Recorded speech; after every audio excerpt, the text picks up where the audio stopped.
I am the famous American. Help me sort this out. I'm just really trying to understand the concept of ethnically vague.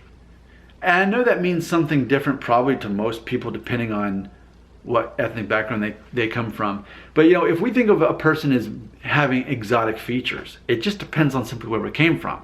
If you're here in the United States, having exotic features, we'd probably think of someone who's of Hawaiian descent, where they're gonna have Polynesian, maybe some Asian, like Chinese. There's gonna be certain features that appear to be exotic compared to us. But ethnically vague would mean, yes, you'd have that, but then you'd have also clearly opposing in there. So then you'd have maybe, like, for example, if someone had features of maybe African descent and Asian, but then also still kind of European, ethnically vague, right? When we mix them together.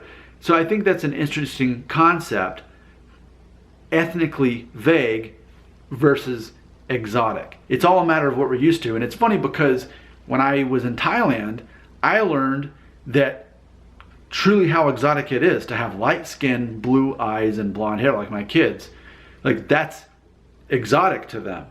But then also I've seen examples where people who are outside the United States, even if you have light brown hair, they'll still say that you're blonde.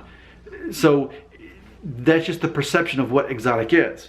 But if we're ethnically vague, it's like saying, well, you're not the same ethnic background as me, but you're not the, quote, opposite either. You're somewhere in between. I can't quite figure out your ethnic background.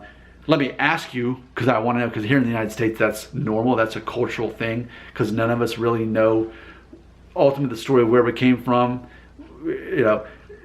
So it's like, culturally, that's something people are really into, and it's one of the reasons my videos are as popular as they are, because I openly talk about it in what I believe is a non-racist way. It's a matter of celebrating our differences, celebrating our background, and not looking down on someone, but instead celebrating once we find out.